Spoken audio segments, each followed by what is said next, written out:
Hello crafty people, it's Sharon here, and today I just thought I'd drop by with a little colouring video using some of the newly released Sheena Douglass Blueprints, which you can get on her website, Sheena's Craft Academy. And now these are a little bit different to your usual digital stamps because, I don't know if you can see, I'll bring it up closer, they are very faint lines that Sheena's drawn. So what that means is she calls them a blueprint for creativity, because rather than colouring in a fixed stamp image, these are light enough that you can make a more realistic appearance with your flowers or whatever it is. There are loads of different scenes and landscapes and animals and all sorts if you go and have a look. But whatever your bag is, you can do colouring to make something look more sketchy rather than stamped, and that's the beauty of these. Now the ones that she's released have got various different shapes and sizes. This is the medium size that I'm using here, and to give you an idea, probably about 3.5 or 4 inches square. And normally Sheena colours her things in with watercolours, but I thought I'd be a bit of a rebel and I decided to use something different. And so to create this rose, I'm using 2 alcohol markers and 3 blending pencils and a little bit of blending fluid, which I'll bring in later.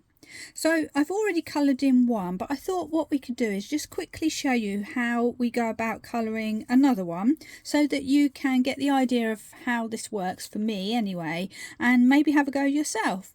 So without further ado, let's go ahead and start our colouring and break it down into nice simple steps.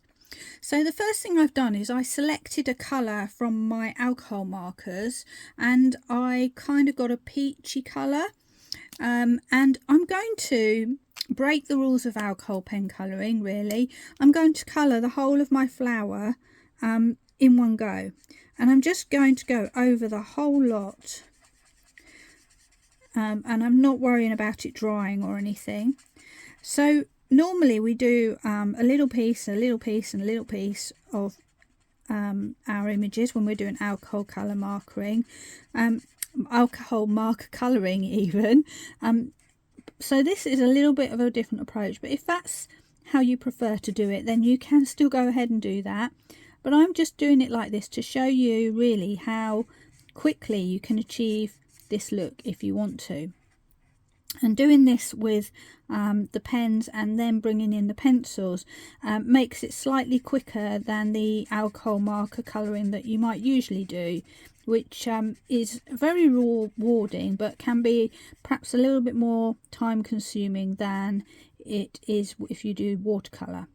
So that's enough of me waffling. There's me colouring in my initial layer, and now I've got a darker colour in my alcohol pen, and I'm not giving out colours or anything because basically you just use whatever you want. But what is quite handy is if you have got a brush end marker pen rather than the fine point or the wedge end, but you can do this with a fine point pen if you want to as well. Now I'm going to think about where the shadows would be, and I'm just going to start flicking and adding some darker areas.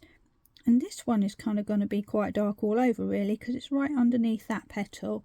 And then we have a petal that curls over, so I'm going to flick this way. And again, I'm kind of just dealing with all of it in one go. And remember, you know, there's no craft police, so you can turn your page around if you want to, just to make it easier and more comfortable for you. But basically, I'm just going in and adding a little bit of depth anywhere where I think parts of this flower may go into shadow. So hopefully you get the idea of what I'm doing. I'm going to just pause and finish off doing that shading bit, and then we'll be ready to move on to the next step.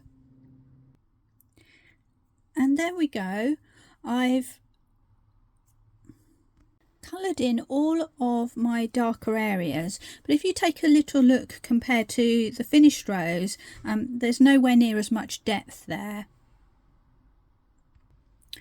and that's where the pencils will come in a moment. But before we do that, I'm just going back to my paler colour, and I'm just going to maybe just blend out the edges a little bit, just by touching the edges and just giving a little scribble along the edges of those dark areas, which will just give a little bit of a blend and another little layer of colour. So all of these little bits help, but really it's just a case of just playing around and having some fun with it.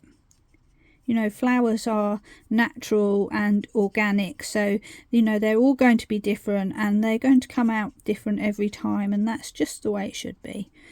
But that makes it much more relaxing to colour something like a flower, because there aren't really any mistakes. So now we're ready to move on to the next stage, and I'm going to take a pencil. This happens to be an oil-based pencil, which I can then blend, but you could use any pencil that you've got. You don't have to blend, but the beauty of printing on a digital stamp is you've not got to worry about what ink you've printed with. It's the same for everything, so you haven't got to worry about matching an ink to a particular type of medium, so it's quite freeing in that way. Now what I'm doing initially is, again, going all around. I'm going to add a little bit of that darker colour just where I've put the shade, but I'm not going all the way. I'm just adding a smaller amount around the edges, anywhere I think it might look nice, really. So as you can see, this is quite a quick process to do, and I'm not being all arty about it. I'm literally just, you know, relaxing with my pencil and just laying down a little bit of colour, and I'm not pressing too hard, because what I can do is go back and add more if I feel like it needs it. But hopefully you can see that I'm just laying a little bit down here and there, which is darkening up that flower already, but we're going to come back to that with even more in a minute. And now I've got a paler colour, and this is you know, entirely up to you, but I'm just adding it. It's a kind of orangey peachy colour. It's just, you can't really see it, but it does seem to add just a little bit of warmth, I guess you'd say. So again, entirely up to you, and I'm not sure how much of it you can see, but I'm just kind of going a bit further into my leaves, my petals, sorry, with that colour. And now I've got my blending solution, which I've put into a little pot. Handy tip, if you have blending solution, if you get a little makeup sponge or something like that and put it into a tiny jam jar or a little container, you can then put some of the blending fluid in, and then you can dip your little blending stick into that and get a nice amount of blending fluid, and that way your blending fluid will last you forever. I don't think I've ever used a bottle up in all the time I've been crafting, so you know, that's a good way to get your money's worth. And what you might notice is I'm just here now rubbing over the top of my pencil area with a paper stump, also called a tortillon if you look on Amazon or anywhere like that to try and get these. If you don't have them but you do have blending solution, you can also use a cotton bud. And if you don't have blending solution, you can also use baby oil as an alternative. I haven't done that very much, so I would test your paper first before you actually committed to baby oil, just to make sure you're not going to mark your paper in any way. And I should mention, whilst we talk about this, that I printed this on smooth white cardstock rather than watercolour card, because I want a nice smooth background to apply my pens and my pencils. Now that I've done that, I'm going to maybe go in a little bit more and add another little layer of the darker colour. Again, personal preference, but you can go in and just, to a certain extent, you can keep doing this. As long as you don't press too hard, you can go back again and again, but the idea is that we're trying to give an idea of light and dark contrast. And then you can go back again with your blender, or you can leave it as it was, and we can just mush that about a bit more and soften the edges and take away those pencil streaks if that's not what you want. Now finally, what I did come in with a little grey pencil, and I'm very lightly just colouring in small areas where I think the deepest shadow will be. And the reason why I did this is because this is a blueprint, the lines aren't so obvious, and therefore we need to separate those petals perhaps with a little bit of shading here and there. So that's why I've got my grey pencil, but I'm barely touching it onto my flower. And then I'm going to go back with my blending stump and my oil, and I'm just going to give that a blend, and it just gives a slightest hint of dark shadow. And like with the other pencil, of course, you can go back and you know, add a bit more if you feel like you need a bit more. So I might just add a little bit more here. I went on a bit heavy there, just to add that contrast.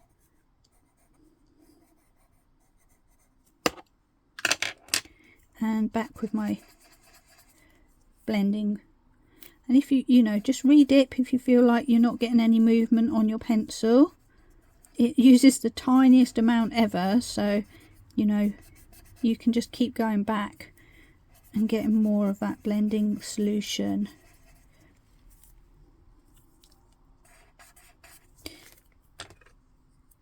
And I think I've kind of forgotten that there might be a bit of shadow just there.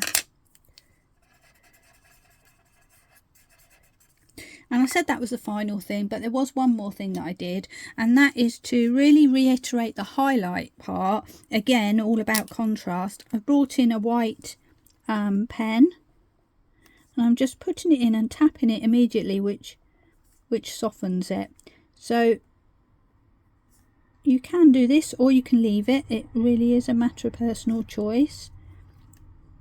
But what I'm just trying to do is show that there are areas where that light is really shining.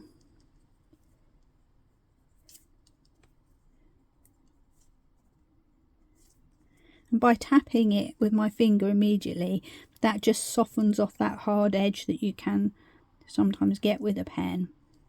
An alternative would be a white pencil or a white charcoal pencil. Okay, I'm going to carry on finish with the same technique, and I'm going to colour the rest of my flowers and the leaves, and just come back quickly to show you the finished sample. So now we're going to have a quick revisit as to where I've got up to with the leaves, and as you can see, I've coloured them. I've used the same technique, just used different colours. So I've gone for a paler green initially, which is sort of this sort of colour, and then a darker green to add my low lights, and then gone in with my pencil. So I started with a sort of mid, quite verdant green, which you can see here, and then I blended that in and thought it wasn't quite dark enough, so I've gone for something quite dark and dramatic, which is probably the darkest green that I had in the box. And finally I've added a little bit of shadow with a brown colour, and depending on you know, how big each element was, some of it I blended and some of it I just left the colour. So you'll see that up here I've really not that much blended it, just applying the pencil was enough. So there we have our leaves in place, and the last bit we're going to do is to just add some background here, and we're going to do exactly the same thing. So I'm going to grab my alcohol markers once again and repeat that process with a different colour, just to make sure that these roses pop. I'm coming to the end of my project now, so I thought I'd just finish off this last little bit on the video so you can see. And this time I'm just going with alcohol pens to create my background, and again I've got a light blue and a sort of medium blue, and using the same technique really, I'm just going in there and going ahead and colouring in my lightest colour all over the area.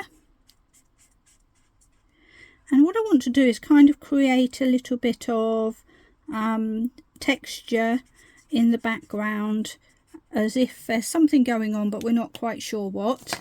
So I've got my darker colour, and with this I'm going to just start randomly scribbling in some of that darker colour, and I'm not going anywhere in particular, but I am using it as the shadow in the outline, around the outline of my flowers, just so that I can, you know, make them stick out a little bit more.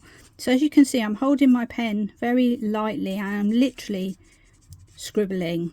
There's no skill required at all, other than just making sure you don't go over the lines of your lovely flowers really. So I'm just going to keep going round and do that, and I'm not even going to blend this in. I'm just going to leave it to settle how it wants to, and that creates a sort of interesting background to my flowers, almost like a muted you know, like old-fashioned photos used to be. When you go to a photographer, they put like a coloured black background behind you, and it wasn't anything particular, it was just muted colours. So that's that, which is what I've done over here. And one more thing I did was take a grey, and I've taken one, it's called green grey, it's sort of a softer grey, and just to give the flower, the main image, a little bit more pop, I'm just going to draw around the edges very lightly to create a little bit more shadow.